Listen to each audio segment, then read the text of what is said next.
నవంబర్లో మరిన్ని శుభవార్తలు ఉంటాయని ప్రకటించారు మంత్రి లోకేష్. బెంగళూరులో ఉండలేమంటూ కొన్ని సంస్థలు చేస్తున్న ప్రకటనలకు సంబంధించి ఏపీలో వచ్చే నెలలో శుభవార్తలు ఉంటాయన్నారు. ఇతర రాష్ట్రాల్లో డబుల్ ఇంజిన్ సర్కార్ పనిచేస్తుంటే ఏపీలో మాత్రం డబుల్ ఇంజిన్ బుల్లెట్ ట్రైన్ వేగంతో దూసుకెళ్తున్నామన్నారు.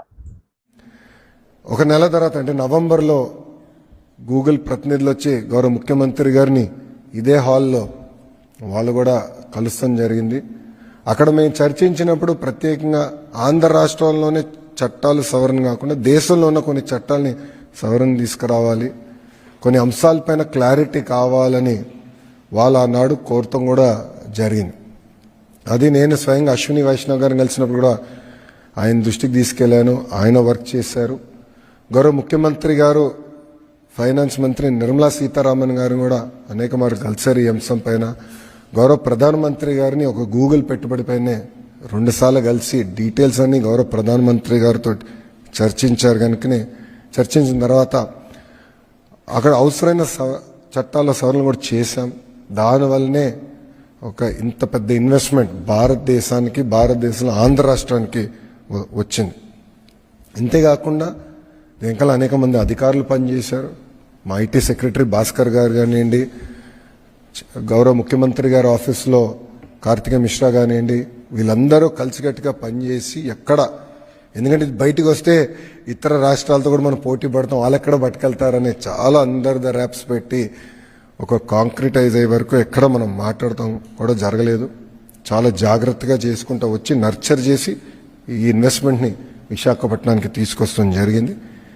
ఆంధ్ర రాష్ట్రం సాధించింది, భారతదేశం సాధించింది.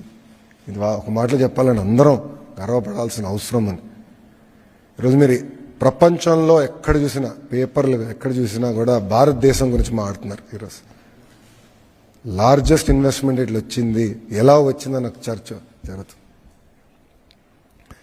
మా లక్ష్యం ఒకటే, ఒకే రాష్ట్రం, ఒకే రాజధాని, అభివృద్ధి వికేంద్రీకరణ. అనంతపూర్ని మొబిలిటీ వ్యాలీగా చేసి చూపించాం కియా మోటార్స్ వల్ల. నార్త్ అనంతపూర్, కర్నూల్లో ఇప్పటికీ పెద్ద ఎత్తున రెన్యూబుల్ ఎనర్జీ పెట్టుబడులు వస్తున్నాయి, పంప్ స్టోరేజ్ ప్రాజెక్టులు వస్తున్నాయి. ఇంకో పక్కన సిమెంట్ ఫ్యాక్టరీలు కూడా మనం చూస్తే కొన్ని క్లియర్ చేసాం. కొత్త ఫ్యాక్టరీలు 2 వస్తున్నాయి. ఇంకా ఒక 5-6 సిమెంట్ ఫ్యాక్టరీలు తీసుకొస్తాం. చిత్తూరు, కడపకు వచ్చేగల పెద్ద ఎత్తున ఎలక్ట్రానిక్స్ మ్యానుఫ్యాక్చరింగ్ ఎకో సిస్టమ్గా తీర్చిదిద్దుతున్నాం. అనేక పెట్టుబడులు కూడా ఇప్పటికీ వచ్చినాయి.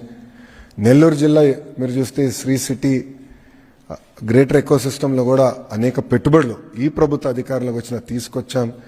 ఎల్జీ ఎలక్ట్రానిక్స్ కూడా పెద్ద ఎత్తున పెట్టుబడులు అక్కడ నెల్లూరు జిల్లాలో కూడా పెడతాం జరిగింది. ఇప్పటికీ 50% భారతదేశం ఎయిర్ కండిషనర్స్ మనం తయారు చేస్తున్నాం. డైకన్, బ్లూ స్టార్ ఎక్స్పాన్షన్కి వెళ్తున్నారు, ఎల్జీ పెట్టుబడులు పెడుతున్నారు. దీనివల్ల అది దాదాపు 80% వెళ్ళే దానికి ఆస్కారం ఉంది. ఇంకో పక్కన మీరు చూస్తే Skyroot, India SpaceX అంటే శాటిలైట్ లాంచ్ చేసే ప్రైవేట్ సంస్థకి 300 ఎకరాలు, ఎకరం 5 లక్షలకి వాళ్ళకి ఇచ్చాం. ఎకరం 5 లక్షలకి ఇచ్చాం. ఎందుకంటే మన దగ్గర ఒక స్పేస్ సిటీ కట్టాలని అది చేశాము. ప్రకాశం జిల్లాలో మీకు తెలుసు రిలయన్స్ ఇండస్ట్రీస్ పెద్ద ఎత్తున కంప్రెస్ బయోగ్యాస్ పెట్టుబడులు తీసుకొస్తున్నాయి. ఇప్పటికీ లీజ్లో వాళ్ళకి భూములు కూడా ఇచ్చాం. ఆ వర్క్ స్టార్ట్ అవుతుంది. కృష్ణా, గుంటూరు వచ్చగల అమరావతి, అమరావతి కాకుండా క్వాంటమ్ వ్యాలీ ఇక్కడికి వస్తుంది. జనవరి నుంచి క్వాంటమ్ కంప్యూటర్ అమరావతికి వచ్చి క్వాంటమ్ సంబంధించిన ఎకో సిస్టమ్ మొత్తం ఇక్కడ తీసుకొస్తున్నాం. ఉభయ గోదావరి జిల్లా ఆక్వా ఆల్రెడీ ఉంది, దాన్ని కూడా పెద్ద ఎత్తున ప్రోత్సహిస్తున్నాం. డిఫెన్స్ సంస్థలు కూడా అక్కడ తీసుకొస్తున్నాం. డైవర్సిఫైడ్ ఇండస్ట్రీస్ కూడా అక్కడికి వస్తాం జరుగుతుంది. ఇంకా ఉత్తరాంధ్రకు వచ్చేగల చాలా పెట్టుబడులు వచ్చినాయి. Arcelor Mittal, India's largest steel plant. Google, India's largest data centre eco system అక్కడ బిల్డ్ చేస్తున్నాం. టీసీఎస్, కాగ్నిసెంట్, ఎక్సెంచర్, అదేవిధంగా మన బిల్డింగ్స్ కట్టే రియల్ ఎస్టేట్ డెవలపర్స్ కూడా సాలాపురే, సత్వా, రహేజాస్తో కూడా మాట్లాడుతున్నాం. వాళ్ళందరినీ తీసుకొస్తున్నాం. మెడికల్ డివైసెస్ మ్యానుఫ్యాక్చరింగ్, ఫార్మా సంస్థలు, ఇట్లా అన్ని ప్రాంతాలని సమగ్ర అభివృద్ధి చేసి ఆంధ్ర రాష్ట్రాన్ని $2.4 ట్రిలియన్ ఎకానమీ చేయాలనే లక్ష్యంతో ఆంధ్ర రాష్ట్ర ప్రభుత్వం పనిచేస్తుంది. మేము బలంగా నమ్మేది వర్టికల్ హారిజాంటల్ ఇంటిగ్రేషన్, అంటే క్లస్టర్ బేస్డ్ అప్రోచ్ చాలా చాలా అవసరం. ఎలక్ట్రానిక్స్ మ్యానుఫ్యాక్చరింగ్ అంటే ఒక ఎకో సిస్టమ్ రావాలి, 100 కిలోమీటర్ రేడియస్లో major end to end ecosystem create చేయాలి. సో అంటే మీ మొబైల్ ఫోన్ తీసుకుంటే దానికి ఉన్న casing, housing, camera module, lens, chip manufacturing, display అంతా 100 కిలోమీటర్ రేడియస్లో మ్యానుఫ్యాక్చర్ అవ్వాలి. That is called vertical integration. Horizontal వచ్చేగల స్కిల్ డెవలప్మెంట్, నా హెచ్ఆర్డీ మినిస్ట్రీ వస్తుంది. స్కిల్ డెవలప్మెంట్, ఎక్విప్మెంట్ టెస్టింగ్, మన బ్లూ స్టార్ లీడర్షిప్తో కలిసి అదే డిస్కస్ చేశాం. వాళ్ళకి హీట్ పంప్ ఆంధ్ర రాష్ట్రం తయారు చేస్తే జర్మనీకి పంపించాలి టెస్టింగ్కి, సర్టిఫికేషన్కి. ఆ సర్టిఫికేషన్ ఎందుకు ఆంధ్ర రాష్ట్రంలో ఉండకూడదు, ఇదే ఎకో సిస్టంలో మీరు పెట్టండి అని వాళ్ళు కూడా మేము పెట్టుబడులు పెడతాం ఆ ఎకో సిస్టమ్ కానీ వాళ్ళు కూడా చెప్తాం కానీ. సో వర్టికల్ హారిజాంటల్ ఇంటిగ్రేషన్ చేస్తున్నాం. సో అందుకే కంప్రెస్డ్ బయోగ్యాస్ అంతా ఒక జోన్లో, ఎలక్ట్రానిక్స్ మ్యానుఫ్యాక్చరింగ్ ఒక జోన్లో, సిమెంట్ మ్యానుఫ్యాక్చరింగ్ ఒక జోన్లో, ఆటోమోటివ్ ఒక జోన్, డ్రోన్ సిటీ కర్నూలు అట్లా ఒక జోన్లో. క్లస్టర్ బేస్డ్ అప్రోచ్ అనేది ఆంధ్ర రాష్ట్ర ప్రభుత్వం తీసుకుని 2047కి $2.4 ట్రిలియన్ ఎకానమీగా ఆంధ్ర రాష్ట్రాన్ని తీర్చిదిద్దడానికి కూటమి ప్రభుత్వం, మన ప్రజాప్రభుత్వం అడుగులేస్తాం జరుగుతుంది.